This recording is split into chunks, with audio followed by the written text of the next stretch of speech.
Nous allons prendre la Bible dans Genèse 1.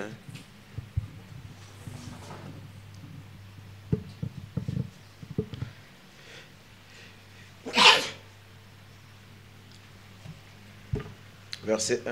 Au commencement, Dieu créa les cieux et la terre.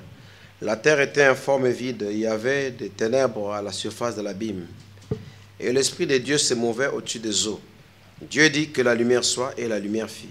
Dieu vit que la lumière était bonne, et Dieu sépara la lumière d'avec les ténèbres. Dieu appela la lumière jour, et il appela les ténèbres nuit. Ainsi il eut un soir, et il eut un matin. Ce fut le premier jour. Amen. Amen. Je vous asseoir, s'il vous plaît.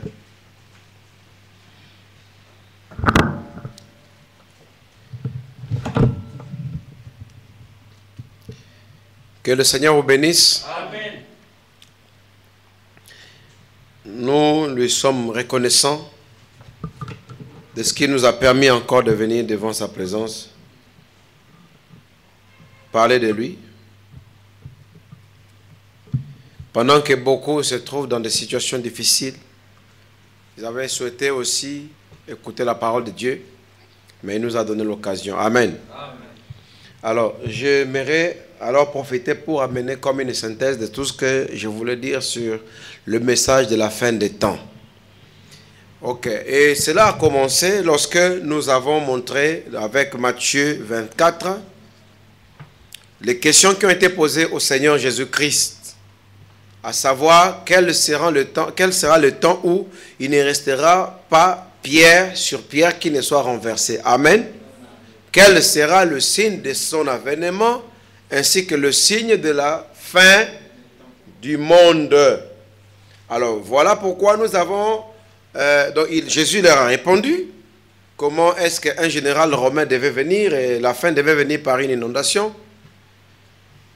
C'était en l'an 70 de notre ère. Et les deux questions qui étaient restées, à savoir... quel sera le signe de ton avènement et de la fin du monde? Ce sont les questions que nous nous sommes attelés à expliquer. Amen. Et c'est-à-dire, il nous reste deux questions, n'est-ce pas? Quel sera le signe de ton avènement? Et nous avons vu que le signe de l'avènement, ce sont les signes du temps de la fin. Et les événements qui devaient avoir lieu, comme Frère Branham les explique dans le 6e sceau, faisant le parallélisme entre Matthieu 24 et le 6e sceau. Or, quand vous allez lire ce qu'il dit dans le 6e sceau, il prend Apocalypse chapitre 6 et il le compare avec Matthieu 24. Amen. Et Apocalypse chapitre 6 et Matthieu 24, si vous remarquez bien, ce sont des événements qui devaient avoir lieu depuis le jour de la Pentecôte jusqu'à l'âge de la Odyssée.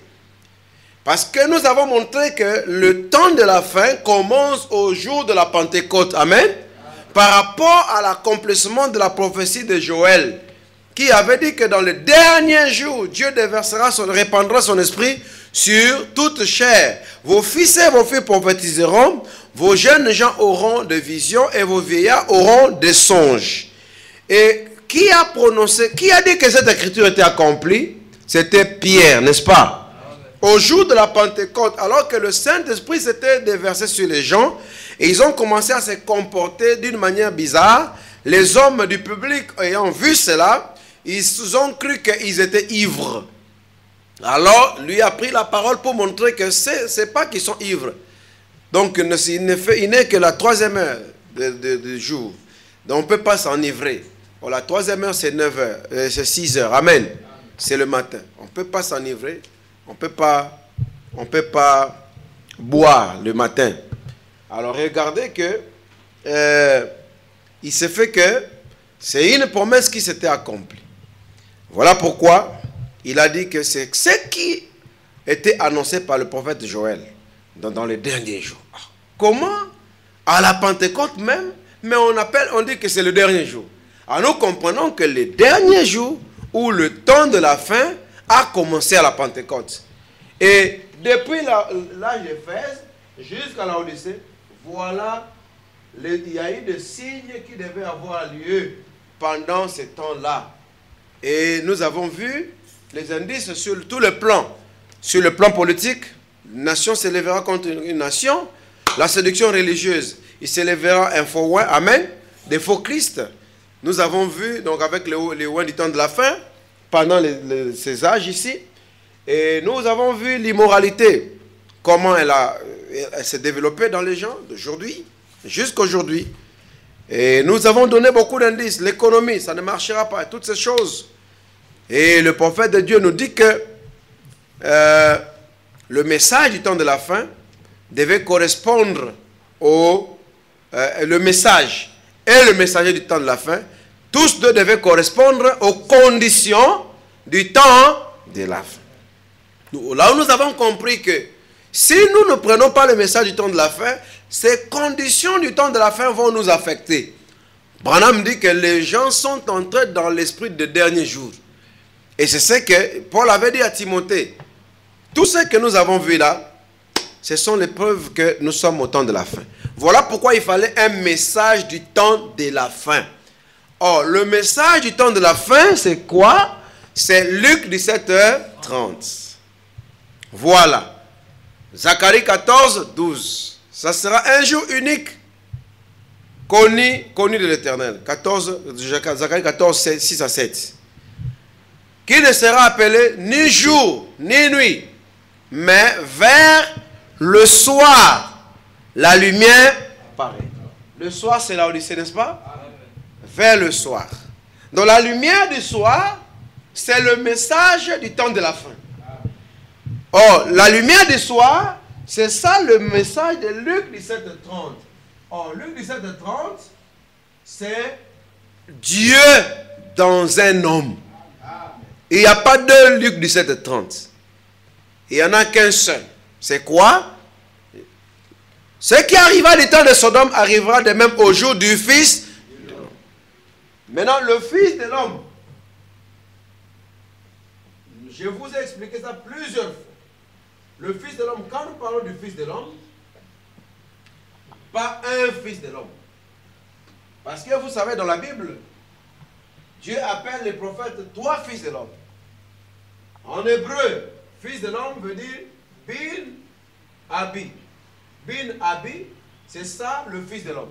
N'importe quel prophète, Ézéchiel, Jérémie, était de Bin Abi. C'est ça un Fils de l'homme.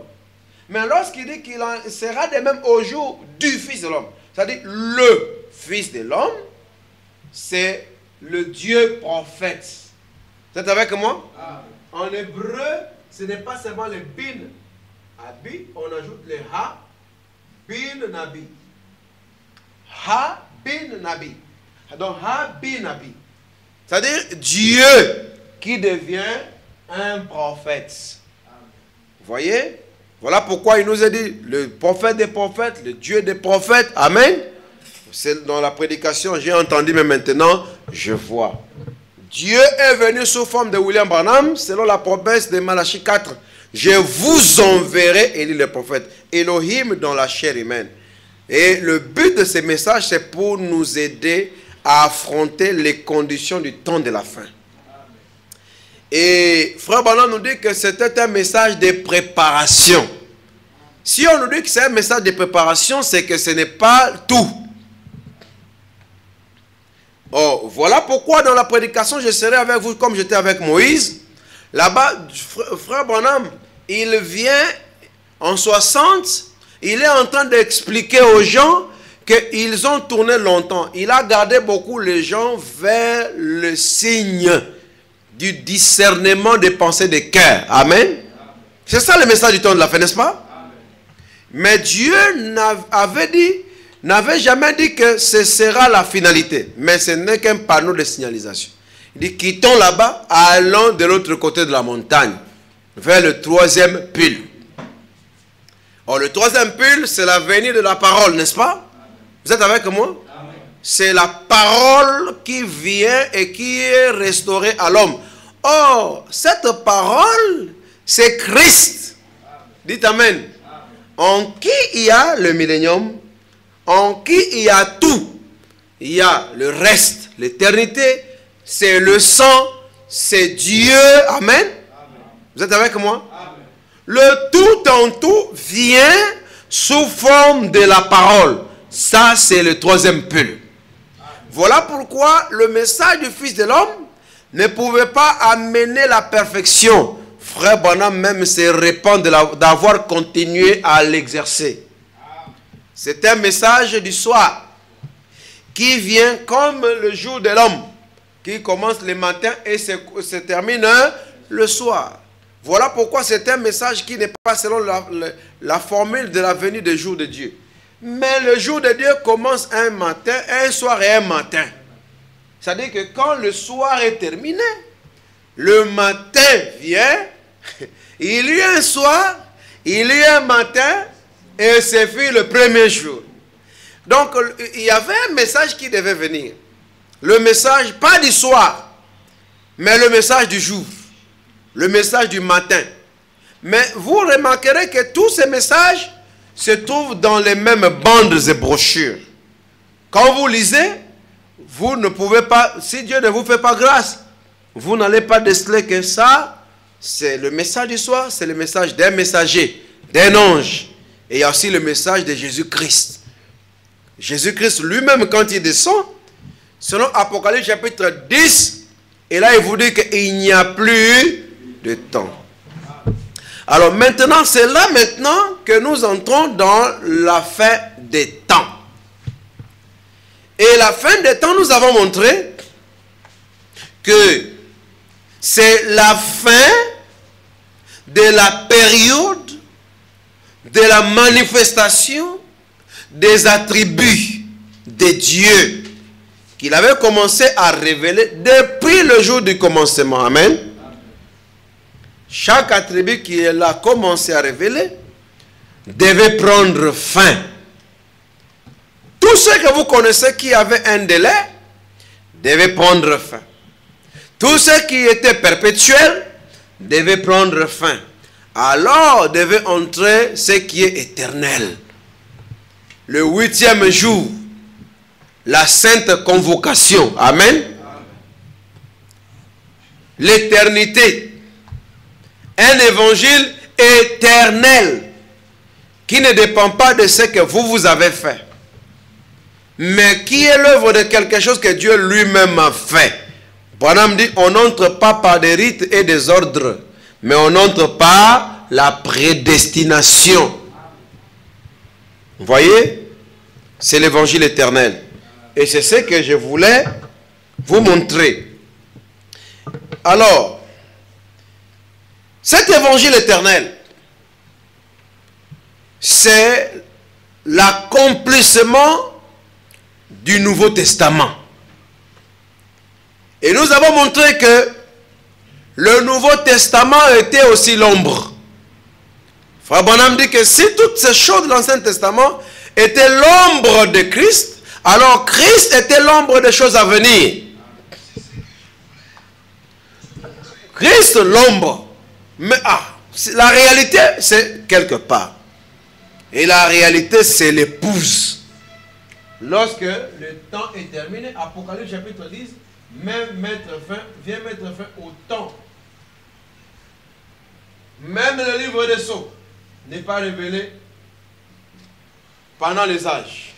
Quand le temps est terminé, c'est alors que les sceaux sont brisés. Et le plus grand problème que nous avons aujourd'hui dans le message, c'est que nous avons reçu le message des sceaux, mais étant dans la Odyssée. Est-ce que c'est ça, n'est-ce pas? On nous a prêché le sceau tout en étant dans la Odyssée.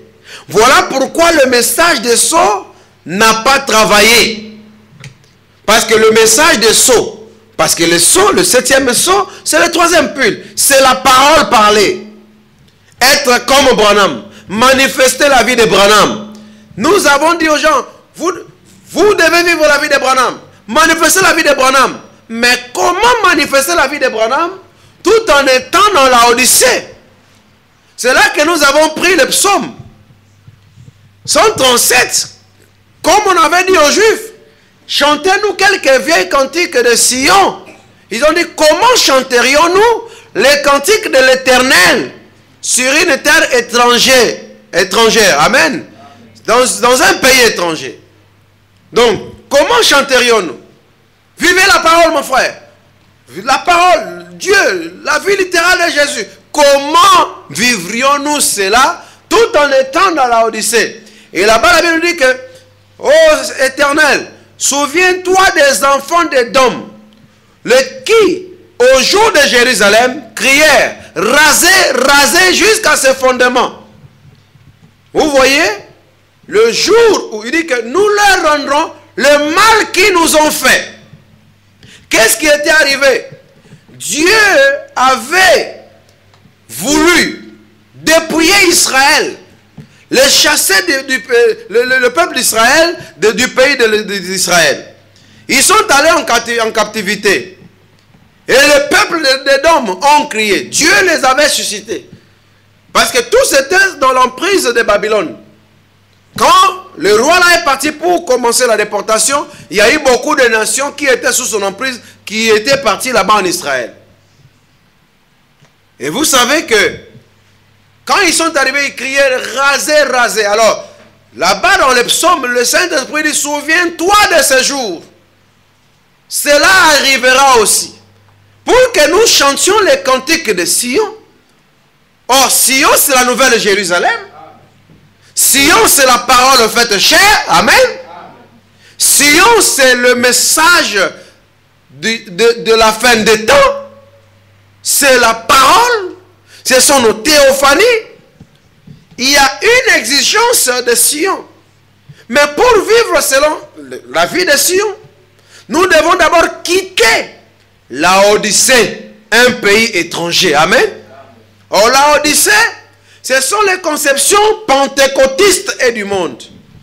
Voilà pourquoi nous aussi, le mal qu'ils ont fait à Jérusalem, nous leur rendrons l'appareil. Raser jusqu'au fondement. Raser les fondements de la dénomination. Raser les fondements du pentecôtisme. Le cri du peuple d'Édom. Le jour de Jérusalem, quand elle était prise. Nous aussi, le jour de la prise de la dénomination. Voilà pourquoi nous crions raser, raser jusqu'à ses fondements. Voilà pourquoi, mon frère, ceci est un nouveau réveil. Quand tout est terminé, Christ introduit un autre réveil. C'est le réveil des fils. C'est le réveil de l'éternité qui ne mourra jamais. Mais le problème est qu'il y a les ennemis de ce réveil. Ce sont des gens qui aiment que la parole se fasse chair en eux, qu'ils manifestent la vie de William Branham tout en étant dans la Odyssée. Voilà les ennemis de ce réveil. Ils sont habitués à ça. Et alors nous disons simplement que ce n'est pas leur réveil. La Bible dit qu'on ne peut pas mettre du vin nouveau dans les huîtres anciennes. Autrement, elles vont s'écraser, n'est-ce pas? Vous ne pouvez pas prendre la révélation. Les sceaux n'ont rien à voir avec les églises. Regardez, les gens ont prêché le message de sceaux, mais pour reproduire la même chose que les dénominations. Or, lorsque Frère Branham, dans le 7e sceau, il nous montre la vision du 3e pull, il parle de la pêche. Il dit que il compare le premier et le 2e pull à la pêche. Pourquoi est-ce qu'ils n'ont pas été en mesure de captiver l'épouse, de capturer le gros poisson tacheté d'arc-en-ciel qui était dans les eaux profondes? C'est parce que Frère Branham, au premier pull, avec le don de la guérison, et la main, la vibration de la main, le signe de la main, il y a eu beaucoup de guérisons. Tous les prédicateurs étaient surexcités. Et ils ont voulu prendre ça pour aller amener des réveils. Et ils sont venus demander à Frère Branham quel est le secret de ces choses. Et le Frère Branham leur a expliqué. Et il dit que cela a produit des imitations charnelles. Partout dans le pays, tout le monde commençait à avoir des campagnes de guérison avec la main. Et Branham dit ensuite, Il est arrivé au deuxième pull. Les prédicateurs sont encore venus. Les pécheurs. Lui poser la question, comment fais-tu pour le discernement? Il a commencé à expliquer dans la prédication, expliquant le ministère. Amen. Là, il montre comment l'ange, l'opération de ces choses. Et ça encore produit les imitations charnelles. Mais maintenant, au jour du troisième pull, frère Branham me dit, il a vu le poisson venir. Alors on lui a demandé de jeter la ligne. Quand il a jeté, le poisson était en train de venir. Lorsqu'il a tiré la corde s'est enroulée autour de son cou. Et il ne pouvait pas expliquer, ça l'a compliqué. Vous voyez, Branham dit, vous vous souvenez, à l'époque où j'étais en train de confondre l'âme avec l'esprit. Parce que avant l'ouverture de son, quand Branham parlait sur la Trinité de l'homme, il montrait que la première partie c'est le corps, la deuxième partie il disait que c'est quoi? C'est l'âme. Mais il disait que la troisième partie c'est l'esprit. Pendant tous les âges. Voilà pourquoi le Saint-Esprit véritable ne pouvait pas être donné à l'homme. Parce que la définition véritable de l'esprit et de l'âme était confondue. Et Dieu a laissé ça. C'est ça, hein, parce que là, vous voyez que le troisième pull est lié à la personne du Saint-Esprit. Et Dieu ne pouvait pas permettre à William Branham d'avoir une bonne définition avant le sceau. Parce qu'avec ces imitations charnelles, on allait imiter la naissance. Et ça allait être très dangereux. Voilà pourquoi Dieu a empêché à son prophète d'expliquer pourquoi le temps n'était pas encore venu. Mais au Sabinon Kenyon, alors qu'il priait, l'épée est venue dans sa main. L'épée du roi. Et Branham dit que cette épée-là, c'est la parole. Dites Amen. Amen. Et il prend Hébreu 4:12, qui dit que la parole de Dieu est plus tranchante qu'une épée à deux aigus. Amen. Tranchant. Capable de faire quoi? De séparer l'âme d'avec l'esprit. Capable de définir. Amen. De donner une bonne définition. Qu'est-ce que l'âme? Qu'est-ce que l'esprit? Alors, ça a permis à Branham de replacer l'ordre. De mettre l'âme au centre de l'homme. Amen. Et l'esprit devient autour de l'âme. Parce que là, maintenant, comme on a bien défini, vous voyez, l'épée dans la main l'épée du roi dans la main de Branham a permis, vous voyez, depuis tout ce temps, et la science s'était confondue. La science prenait l'esprit comme l'âme, et l'âme comme étant l'esprit. Voilà pourquoi, au regard de ceci, nous doutons que le vrai Saint-Esprit, la personne pouvait être donnée aux gens. Voilà pourquoi il était lié par le fleuve dénominationnel pendant 2000 ans. Et il fallait le message du 7e sceau. Dites Amen. Et Branham dit le 7e ange est le messager du 7e sceau. C'est lui. Donc en d'autres termes, le véritable Saint-Esprit n'est possible que avec le 7 sceaux. Avec le ministère de William Branham, mais après le sceau. C'est difficile à dire. Parce que les gens, ils se tiennent sur les déclarations qui ont été données avant. Mais il faut avancer avec la parole. Vous voyez? Voilà pourquoi au regard de ceci, nous doutons fermement que quelqu'un puisse avoir le Saint-Esprit aujourd'hui en dehors des sceaux. En dehors du message de l'ange. Ils peuvent avoir les onctions. Dites Amen. L'onction du Saint-Esprit, oui. Parce que c'est une onction qui vient de Dieu. C'est une véritable onction. Amen. Mais la pluie de Dieu qui tombe est sur les méchants et sur les justes. Mais dans leur âme, ils ne peuvent pas recevoir. Parce que jusqu'à aujourd'hui, ils ont continué avec cette confusion. Hébreu 4:12, ce n'est pas leur domaine. Voilà pourquoi, avant les sceaux, William Branham pouvait dire, si vous voulez vous marier, trouvez une fille qui pentecôtiste née de nouveau. Parce que Branham, pendant qu'il parlait, il était pentecôtiste. Mais quand les sceaux sont venus, il n'a pas dit d'aller se marier là-bas. Il a par contre dit, sortez du milieu d'elle, mon peuple. Amen. Il dit qu'ils sont tombés. Il dit que ce sont des loges. Il dit que ce sont des mouvements antichrist. Vous êtes avec moi? Amen. Il faut connaître les mouvements du message. Il dit que ce sont des loges. Au départ, ils étaient des dieux. Juste comme les pharisiens. Avant que Jésus ne vienne sur la scène, ils étaient des dieux. Amen. Mais quand Jésus est venu, il était la parole confirmée de l'heure. Eux ont douté. Jésus leur dit, c'est pourquoi vous mourrez dans votre péché. Oh, c'était aussi une déclaration forte, hein? On a commencé à chercher à l'abattre. Vous voyez? Et la même chose continue. Tu peux rester avec Jésus. Tu avais raison. Mais lorsque William Branham vient sur la scène, si tu refuses de croire à William Branham, tu deviens un pécheur. Est-ce que vous êtes avec moi? Amen. Mon frère, il n'y a rien de nouveau sur la terre. Tout se répète comme avant. Donc vous voyez que c'est avec le message du 7e sceau que l'épouse seule est scellée. Et qu'est-ce qui nous scelle? C'est un autre évangile. Parce que maintenant, le 7e sceau ramène le Saint-Esprit.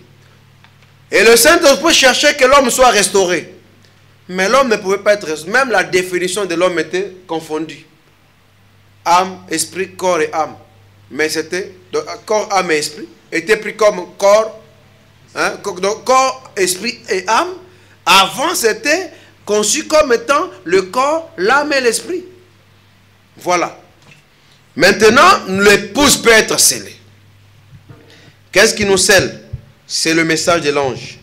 L'ange puissant. Mais je vous dis qu'aujourd'hui, dans le message, que nous appelons le milieu du message, il y a encore une très grande confusion. Souvent, les gens ne savent pas quoi est quoi. Où est-ce qu'ils en sont? Ils mélangent et l'évangile des âges des églises et l'évangile du 7e sceau. Ils mélangent. Ça ne peut pas produire la vie, mon frère. Voilà ce qu'est l'hybridation aujourd'hui. L'hybridation, ce n'est pas aller prêcher oh non, le catholicisme est mauvais. L'hybridation, c'est confondre le message de l'ange puissant avec le message des âges des églises. Est-ce que vous comprenez? Alors, la religion hybride, Branham dit qu'il n'y a pas de rédemption pour tout ce qui est hybride. Qu'est-ce que je veux dire par là? Je ne vais pas dire qu'il faut fermer les églises. Non, non, non, non. Frère Branham, fais chanter, prends le nom de Jésus avec toi. Ô toi, enfant de tristesse, dans Christ c'est la révélation du mystère de Dieu. Précieux nom, nom si doux, espoir de la terre, joie du ciel. Il fait un peu de commentaires. Il dit, en son nom nous nous inclinons, nous possédons à ses pieds, roi des rois, le couronnant, quand le voyage est fini. Alors après un moment donné, regardez l'horloge. Amen. Vous êtes avec moi? Donc quand il regarde l'horloge, il voit que il est 2 heures. Il dit, vous voyez, il n'y a rien de hasard. Il dit, remarquez, le 2e pull est terminé, le 3e pull est à la porte, est proche. Vous êtes avec moi? Amen. Regardez la scène ici. À l'église, Branham fait chanter le même cantique. Il fait chanter le même cantique qu'on chantait. Il dit, regardez la montre. Ça coïncide que c'est 2 piles. Il dit, ah, vous voyez? Vous avez vu la montre? Mon frère, le ministère de William Branham n'est pas comme notre ministère. Quelqu'un, même l'heure, tout ce qui se passe contribue à des accomplissements prophétiques. Amen. Regardez la montre. 2 heures. 2, ce n'est pas le hasard. Qu'est-ce que ça veut dire? Lui-même aussi donne la signification. Cela veut dire que le 2e pull est terminé. Or, le 2e pull, c'est lui du 7h30. C'est le message du temps de la fin. Il dit, c'est le 3e pull qui est là maintenant, à la porte. Branham prend la même chanson. Continuons à chanter. Il n'a pas dit, arrêtons, on ne chante plus. Parce que le message du temps de la fin est terminé. Non, non, non. Il dit chantons le cantique, mais dans un octave plus élevé. 8e octave. Espoir de la terre, joie du ciel. Précieux non, non, c'est doux. Frère, c'est ça que les gens ne comprennent pas. Nous continuons à faire les mêmes choses, mais dans le 8e octave. Dites Amen. Amen. Alors que le 7e jour est terminé, nous entrons dans la sainte convocation, nous faisons les mêmes choses. Comment chanter les cantiques de Sion sur une terre étrangère? Cela n'était pas possible, dites Amen. Il fallait que nous quittions la Odyssée. Et qui nous fait quitter la Odyssée? C'est le 7e ange. Amen. 275 paragraphes, la fin des trompettes nous dit que le rôle du 7e ange, c'est de nous faire sortir des traditions pentecôtistes et du monde. Dites Amen. Et quand nous sortons de là, c'est alors que nous chantons au 8e octave les cantiques de Moïse, serviteur de l'Éternel. Vous voyez, là maintenant on peut vivre le 7e sceau. Là on peut vivre le 3e pull. Là on peut vivre les manifestations du Fils de Dieu. Là où on peut vivre, oh là là, selon la loi de la reproduction. Vous devez d'abord quitter. Je sais que même tous, comme nous sommes ici, beaucoup n'ont pas encore quitté. Ils ont de la peine. Parfois, ils ne me comprennent pas. Vous voyez? Pourquoi est-ce qu'il y a encore des plaintes? Parce que beaucoup de gens ne comprennent pas là où je suis en train de vous amener. Mon frère, ceci est un nouveau réveil. Et un nouveau réveil a de nouvelles habitudes. Il a de nouvelles manières. Il a une combativité différente. Voilà pourquoi si vous voulez entrer dans ce nouveau réveil avec les vieilles mentalités, ça ne marchera pas. Vous me prenez pour un rebelle, un révolté, un bandit. Or, ce n'est pas le cas. C'est que nous sommes en train de percer. Sinon, personne n'en parlera. Parce que nous avons constaté une mentalité. Les gens ont stagné vis-à-vis de la révélation. Ils ne veulent plus avancer. Vous voyez? Et vous pensez qu'ils ne lisent pas ces choses alors qu'ils nous ont prêché? C'est eux. Ils les connaissent. Ils les ont dans leur bureau. Ils ont eu les 70 semaines de Daniel alors que ce n'était pas à la portée de tout le monde. Mais pourquoi ils n'ont pas prêché la fin de la 70e semaine de Daniel? Pourquoi ils n'ont pas montré que Branham me dit que ma mission, je pense que j'ai quelque chose à faire avant de mourir. Mon ministère a quelque chose à voir avec les Juifs pour amener Israël au Seigneur. Pourquoi on n'a pas insisté sur ces déclarations? Mais on avait tous les livres. William Branham me dit que ma mission vers le monde, c'est d'être le précurseur de la parole qui vient, qui est Christ en qui a le millénium. Mais pourquoi on n'a pas insisté? On a des brochures. La parole parlait de la sémence originelle. Et Wald Frank était le premier à les distribuer. Vous voyez? Mais pourquoi on n'a pas insisté? Parce qu'ils étaient déjà exaucés.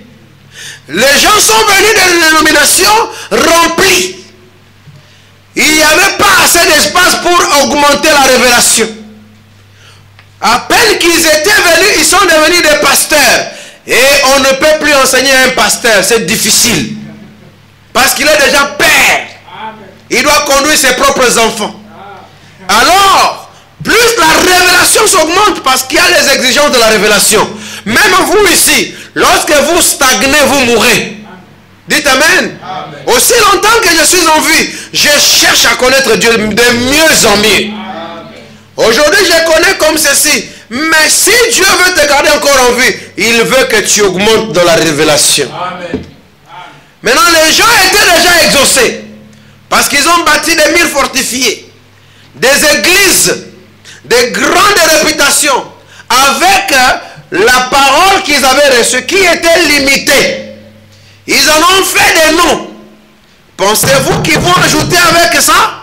Non, mon frère. C'est contraire à leur réputation. C'est contraire à leur fortification. Ils n'avanceront pas, mon frère. Et frère Branham nous dit que le jour où vous allez vous arrêter, le jour où vous prendrez un homme pour vous confirmer la parole, c'est le jour où vous mourrez. Vous savez, dans les villes de refuge, frère Branham nous explique. Il nous explique qu'est-ce qui s'est passé. Laissez échapper la pression. Il dit que qu'est-ce qui s'est passé lorsque quelqu'un avait commis quelque chose de mauvais. Peut-être que tu voulais sauver quelqu'un qui était quelque part empêché, qui était bloqué. Tu lui tranches la gorge, il meurt. Ce n'est pas intentionnellement. Il y avait des villes de refuge. Amen. Parce que la loi de Moïse était œil pour œil. Tu as tué, on doit te tuer. Mais pour ce cas-là, le salut consistait dans le fuir. C'est votre fuir qui va vous sauver. Parce qu'on va vous poursuivre. On va vous pourchasser. Si vous vous arrêtez, dès que vous vous arrêtez, ceux qui vous pourchassent vous attrapent et vous tuent. Maintenant, vous devez courir jusqu'à aller dans la ville de refuge. Et quand vous entrez dans la ville de refuge, vous serez libre jusqu'à ce que le souverain sacrificateur de la ville mourra. Mais les gens là n'allaient pas loin. Ils tournaient tout autour de la ville.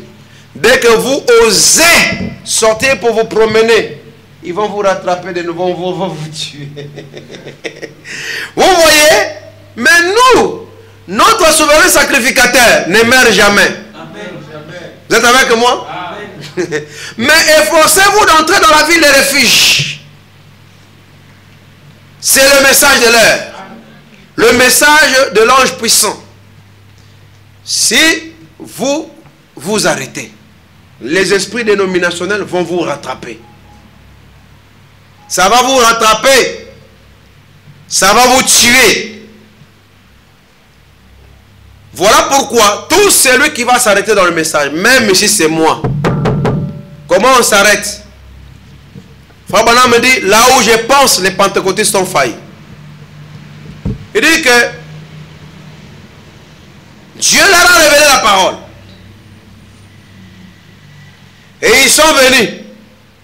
Ils ont commencé un isme. Ils ont mis un point. Il dit, nous croyons en ceci, point. Nous croyons en cela, point. Nous croyons en ceci, point. Alors, Branham dit qu'il vous conseille de mettre une virgule à la place du point. Il dit, dites plutôt que nous croyons en ceci, virgule. Nous croyons en cela, virgule. Et nous sommes tout de même prêts à croire à tout ce que l'Esprit de Dieu déversera. Mais eux, ils ont mis des points ensuite. Ils ont bâti des murs autour de leurs croyances. Remarquez, ils ne donnent pas la chair à quelqu'un qui ne croit pas comme eux. Voilà la dénomination. Et qu'est-ce qu'ils croient? Avant que tu ne prêches, on doit savoir qu'est-ce que tu crois. Or, Branham n'a pas dit que vous devez juger quelqu'un sur base de sa doctrine. Amen. Amen. Mais sur base de son esprit. Qu'est-ce qu'il essaie de poursuivre? Ses ambitions. Cherche-t-il à mener les gens à lui ou à une compréhension? Mais eux, ils jugent les gens sur base de sa provenance. Vous voyez? Ils croient à quoi? Ah non, si cette église ne croit pas que Jésus est venu, on ne laissera pas la chair à quelqu'un qui croit que Jésus est venu. Si ils croient que Jésus est venu, ils ne laisseront pas la chair à celui qui croit que Jésus n'est pas venu. Or, la parole est vaste. Quelqu'un peut ne pas croire que Jésus est venu, mais vous édifiez dans un point de l'évangile. Vous êtes avec moi? Ils ont mis des murs. Maintenant, quand ils érigent ces barrières, c'est pour briser la communion avec les bien-aimés. Les gens qui croient comme ça, ce sont de ceci, ce sont de cela, on traite de noms. Surtout quand on ne comprend pas ce qu'il prêche. Fausse doctrine. Parce qu'aujourd'hui, tout le monde appelle tout le monde de fausse doctrine. Aujourd'hui, il y a des gens, ils sont spécialistes d'attaquer les fausses doctrines qu'ils ne maîtrisent pas. Et je me demande, qui a déjà arrêté une doctrine dans ces messages? Qui es-tu? Les doctrines, ça naissent chaque jour. Dites Amen. Oh non, moi j'ai la spécialité. Dieu m'a dit que je vais bloquer les fausses doctrines. Donc, je suis un menteur véritable. Vous savez ce que c'est qu'un menteur? C'est celui qui ne parle pas comme le messager. Parce que dans l'âge d'Éphèse, la Bible dit que je sais que vous avez, parmi vous, donc vous dites que les gens qui ne prêchent pas la vérité, vous les avez pris pour des menteurs. Vous les avez trouvés comme étant des faux apôtres. Dites Amen. Et Branham me dit, selon les croyants de l'âge d'Éphèse, tous celui qui ne prêchera pas comme William Branham, on disait qu'il était menteur. Et on n'avait pas de foi à lui dire. Branham dit que vous les avez pris pour menteurs. Vous voyez? Mais un menteur aujourd'hui, c'est qui? C'est quelqu'un qui vient dire quelque chose que Branham n'a pas dit. C'est quelqu'un qui vient faire quelque chose que Branham n'a pas fait. Si à l'âge d'Éphèse, on les a traités de menteurs, pourquoi je ne les traiterai pas de menteurs aujourd'hui? Si quelqu'un, peu importe son âge dans le ministère, si elle dit quelque chose que Branham n'a pas dit, comme un pasteur qui vient et dit que bon, nous allons faire quelque chose aujourd'hui, je sais que ce n'est pas la parole, mais nous allons le faire quand même. Personne n'ose aussi lui demander les citations. Mais nous, quand on dit quelque chose, on vient. Est-ce que tu as les citations? Voilà pourquoi on a épée. N'a pas ça rappelle mon citation sur le. Commencez par demander les citations à d'autres.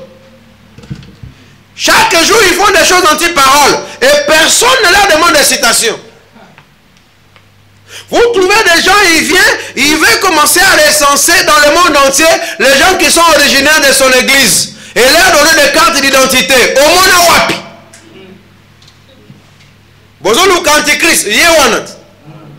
Voilà un menteur.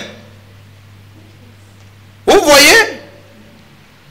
Donc il y a des gens qui disent qu'eux aussi ils discernent les pensées de cœur. Alors que Branham dit que dans une génération, ça vient seulement une fois. Voilà un menteur. Il y a aussi un menteur qui a frappé. C'est pas ça seulement. Un menteur, c'est tout celui qui ne dit pas comme Branham. Alors maintenant, les gens sont déjà remplis. Ils ne prêcheront pas ces choses. Et vous savez, nous, au fur et à mesure que nous prêchons ces choses, le fossé ne fait que se créer. Et le fossé deviendra grand, mon frère. N'attendez pas qu'on puisse entendre. Voilà pourquoi ne passez pas votre temps pour attendre à ce que Laurent a bongissé l'obéli. Parce que tu vas passer le temps. Parce que ces choses, on a déjà mis notre tête. On a déjà beaucoup perdu, je vous dis. Tango exaté. L'ange puissant a déjà juré qu'il n'y a plus de temps. Si tu attends à ce que j'accommode ma manière de prêcher pour que quelqu'un quelque part dise que c'est un enfant sage, un enfant sérieux, un enfant bien, parce que moi, ici, et ils appellent ça l'impolitesse, mais ce n'est pas l'impolitesse, c'est l'autorité. Parce que la Bible dit, celui qui vaincra, je lui donnerai l'autorité. Et la Bible dit que la révélation de la parole nous donne l'autorité. Ce qui est autoritaire. Vous venez du Zimbabwe, vous entrez en Afrique du Sud. Vous savez que kuna ban lion ba lia rabat. Ngana yebi ata na mona muke. Na mona ba lia rabat. On a mangé les gens. Maintenant toi tu dis qu'on passe là-bas, je dis je ne passerai pas. On a yoke là quand même peu mukolo. Mukolo. Devant l'iwa mukolo azalagate. Dites amen. Moi j'ai vu comment on a mangé les gens là-bas. Toi tu me dis que il faut écouter les anciens. Si l'ancien dit ce que Branham dit, je marche avec l'ancien. Si l'ancien ne dit pas ce que Branham dit, il est menteur. Mais est-ce que c'est difficile de le dire? Si tu n'es pas prêt à le dire, tu n'es pas né de nouveau. Parce que dans ces nouveaux réveils, mon frère, c'est comme les enfants d'Israël. Lorsqu'ils sont sortis de la captivité pour aller bâtir le temple, ils avaient une arme à la main et l'instrument de construction dans une autre main. Dites Amen. Oui, nous bâtissons, mais nous protégeons aussi les murs contre Sambala, Tobija et les Arabes. Parce que Sambala, Tobija et les Arabes étaient contre la reconstruction du mur. Et aujourd'hui, nous sommes en train de terminer l'œuvre de la construction de l'épouse. Nous vous disons que la pierre de fête est descendue. Christ est descendu. L'épouse est complète. Parce que le dernier membre lié est entré. Parce qu'il ne peut pas rester dehors alors que les choses sont révélées. Dites Amen. Amen. Na meki ko sala na bongiselo be namoni ke nazo koma rétrograde ezo simba na ngai te bandeko mutu na mutu na ndenge na ye. Tu ne peux pas faire porter à David le manteau de Saoul ezalaka kilo. Dites Amen. Manteau à mikolo te monité. Et puis d'autres parmi nous bazan pe ba jeune bazan de l'autre côté. Moi je respecte l'ancien qui commet les erreurs.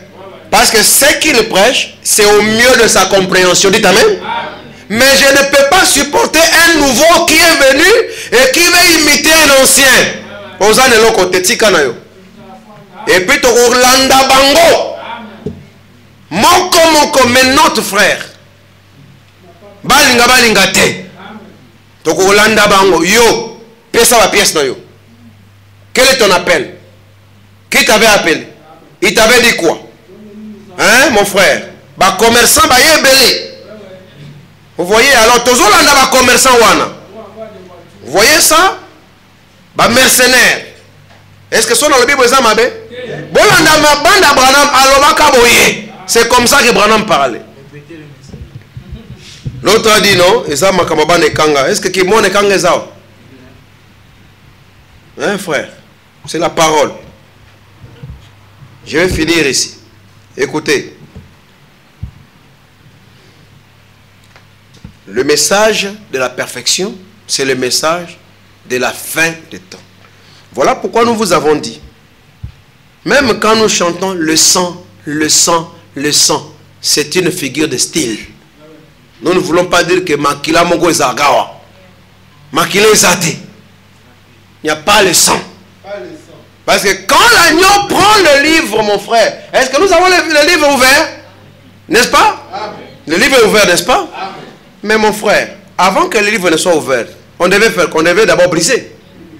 Et avant de briser, on devait prendre, non? Avant de prendre, l'agneau devait se lever, n'est-ce pas? Il prend le livre, et or, avant que l'agneau ne puisse se lever du trône, Branham dit qu'il devait d'abord terminer l'œuvre de la rédemption. Le dernier membre devait déjà entrer. Parce que Makila et Zalaki Pona, Bouzoba Nabiso. L'ignorance, n'est-ce pas? Ne pas connaître. Et voilà pourquoi, en attendant, il y avait, mais même ce sang-là, c'était le message de chaque messager. Maintenant, lorsque le dernier membre est entré dans le corps, Tina Makila Izani, ils ont sauté. Même quand on dit le sang, ngalinga makila, mais na forme na lelo. Le sang dans sa forme aujourd'hui, c'est la parole. Le message du temps de la fin, plus le message de la fin des temps. Makilande, troisième pull, la parole. Tant que le bar, non, j'essaie, parce qu'on a dit de ne pas changer, amen. Continuons à faire comme on faisait, mais dans le 8e octave. Maintenant, il voyait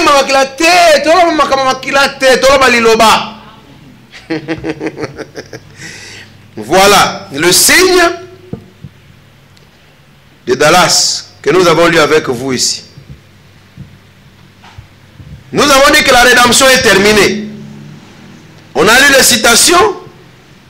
152 à 139. Les âmes qui sont maintenant en prison. Et Branham me dit que il était en train de racheter. Quand il termine, c'est alors qu'il descend. L'intercession est terminée.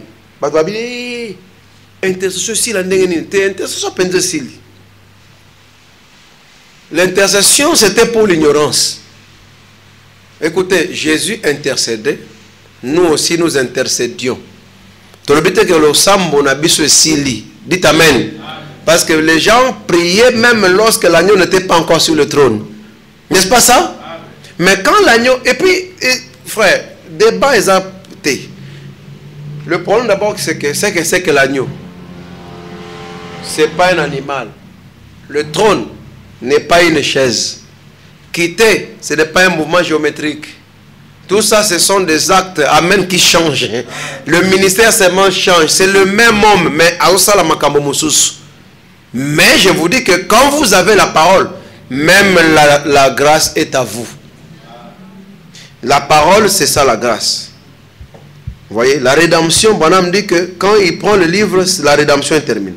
Nous avons lu ça avec vous ici. Vous voyez, nous avons lu ça avec vous ici. Et Frère Branham nous dit que il a pris la citation, la prédication de Frère Neville, sans argent, sans avoir rien payé. Il dit, les gens ne connaissent pas le Saint-Esprit. Voilà pourquoi même lorsque le Saint-Esprit va quitter la terre, les gens ne connaîtront pas. Et ils continueront à prêcher. Et ils continueront à gagner les âmes. Mais le Saint-Esprit aura déjà quitté la terre. Parce que ça doit être comme ce fut du temps de Sodome, du temps de Lot, du temps de Noé. Ça devait aussi arriver. Et aussi nous avons dit que le péché aussi est terminé. Parce que c'est l'un des buts de la venue de Gabriel. Parce que comment Amen. Oh, le pasteur est en train d'inciter les gens à pécher. Oh, comment nous ça c'est si là? C'est que c'est qu'on vit dans le monde d'Abandoto. Tu n'es pas réel, n'est-ce pas? Massoum c'est voilà pourquoi nous ne les commettons pas. Nous ne connaissons même pas ça. D'ailleurs, après, on n'a jamais commencé à pécher. On n'a jamais péché. Pourquoi? Parce que la parole est venue. Heureux l'homme à qui l'Éternel n'impute pas le péché. Donc, ça, c'est ce que je voulais un peu. Et puis, parce que tout est en Christ, n'est-ce pas? Et il est la parole. Ça dit, bon, comme il n'est-ce pas? Tu crois le message de l'air, nous pardon. Tu crois le message de la fin des temps, alors tu as Dieu. Où est passé cet homme Dieu? Il est en Christ.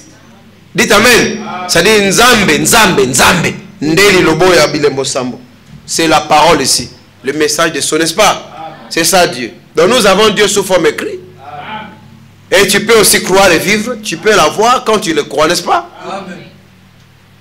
Donc tout c'est en Christ. Même le millénium est en Christ. C'est-à-dire quand tu as la parole, tu as le millénium. Quand tu as la parole, tu as le pardon. Ça devient la parole. Voilà pourquoi mon frère, quand tu as la parole, tu as tout. N'est-ce pas? Tu as Christ, tu as la vie éternelle, tu as le salut, tu as le pardon, tu as le millénium, tu as la bonne santé, tu as la victoire, tu as tout. Maintenant, voyez maintenant que tout se résume à la parole. Nous devons maintenant surveiller la parole. Amen. Voir comment nous vivons la parole, comment nous écoutons la parole, comment nous nous abandonnons à la parole. Que le Seigneur vous bénisse.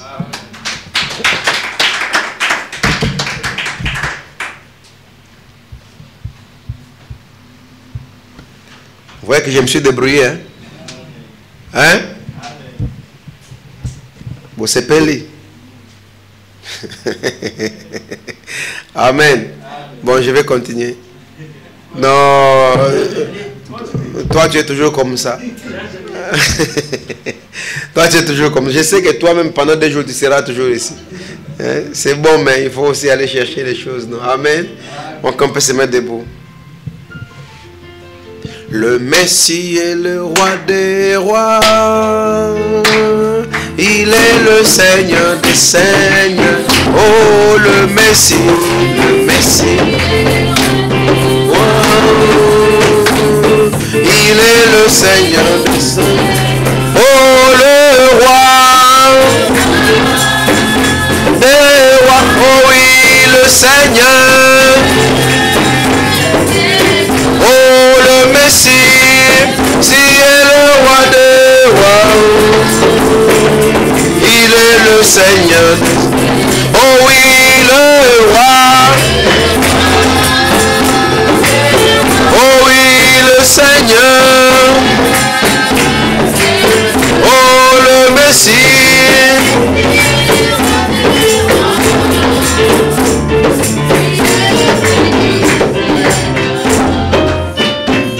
Le Messie, la colonne de feu. Il est le Seigneur des Seigneurs. Le Messie est la colonne de feu. Il est le Seigneur des Seigneurs. Oh oui, la colonne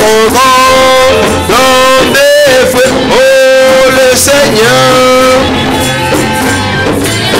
Oh, le Messie est la colonne de feu. Il est le Seigneur des Seigneurs. Oh, la colonne de feu. Oh oui, le Seigneur. Oh, le Messie est la colonne de feu. Il est le Seigneur des Seigneurs. Le Messie est la parole. Le Messie est la parole. Il est le Seigneur du Seigneur. Oh, le Messie est la parole. La parole de Dieu. Oh, la parole de Dieu. Oh oui, le Seigneur. Oh, le Messie est la parole de Dieu. Il est le Seigneur des saints. Oh oui, la parole de Dieu, le Seigneur. Oh, le Messie est la parole de Dieu. Oh oui, il est le Saint. Le Messie est le 7e sceau. Le Messie est le 7e sceau. Il est le Seigneur des saints. Oh, le Messie est le 7e sceau. Oh oui, il est le Seigneur. Oh, le 7e sceau. Oh, le Seigneur. Oh, le Messie, le 7e sceau. Il est le Seigneur. Le 7e sceau, le 7e sceau. Oh, le Seigneur. Oh, le Messie est le 7e.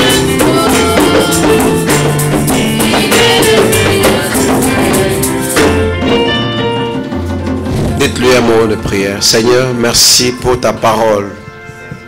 Nous te bénissons pour ce message.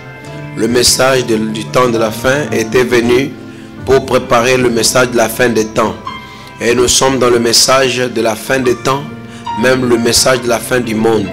Seigneur Dieu, notre prière, c'est que tu nous aides à comprendre, que nous puissions marcher correctement, Seigneur, selon le vœu ce jour. Que nous puissions vivre au-dessus des choses de ce monde. Oh Dieu Tout-Puissant, nous sommes ton peuple, Père. Et nous prions que tu nous aides, ô Éternel, à être au-dessus de ces choses. Ô Père de la dénomination, ô Père, que nous puissions marcher victorieusement. Que nous marchions, Seigneur Dieu, de joie en joie, de puissance en puissance. Seigneur, ça c'est un réveil éternel. Le message des élus, le message de l'époux, avec l'épouse qui sont déjà mariés aujourd'hui. Père éternel, aide-nous à nous familiariser, Seigneur, avec, ô Dieu Tout-Puissant, ô Dieu, la nouvelle manière, la nouvelle méthode, la nouvelle pensée, Ô Dieu Tout-Puissant qui est renouvelé par la parole qui est venue. Je remets chaque enfant de Dieu entre tes mains, Seigneur. Ô Père, nous te rendons grâce pour tout ce que tu ne cesses de faire dans nos vies. Bénis, Seigneur, tous ceux qui sont dans les hôpitaux. Bénis notre frère, ô Dieu Tout-Puissant, ô Albert, ainsi que sa chère famille. Ô Dieu, soutiens-la, Père, par ta présence. Et que, Seigneur, nous te sommes reconnaissants de tout ce qui se passe. Car tu es le miraculeux. Accorde, Seigneur Dieu, ô Père, ce que nous avons toujours demandé dans la prière. En croyant avec foi. Bénis notre retour à la maison. Les dîmes et offrandes que nous t'avons apportées. Et tous ceux qui soutiennent, Père, d'une manière ou d'une autre, avec leurs offrandes, Père. Leurs dîmes, leurs prières. Accorde-nous ta grâce. Rentre avec nous à la maison. Conduis une voiture avec nous. Bénis tous ceux qui ont contribué à cette réunion. Bénis aussi nos frères qui nous suivent à distance, qui sont dans leur maison, en Europe, en Asie, en Afrique, en Amérique. Oh Dieu Tout-Puissant, partout où ils sont, Père, en Océanie, dans le monde entier, bref, que ta grâce soit sur eux.